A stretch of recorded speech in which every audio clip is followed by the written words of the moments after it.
Hi friends, welcome to Govi's Excel Factory. Hope this video finds you and your family happy and healthy. Let's get into our video. Today's topic is how to select non-adjacent cells. Let's get into Excel.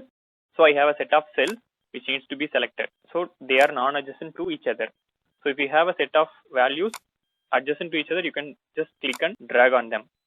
But if it is non-adjacent, you have an option. You can just hold on Control and keep on selecting your non-adjacent cells. But you know that Excel won't fail to surprise us. So we have another option to select the non-adjacent cells without keep on holding the Control key. So the option is Shift F8. For that, just click on any cell and just press Shift F8 and you will be into selection mode. So there is a tip add selection available over here. So you can click on your non-adjacent cells and do whatever action you need.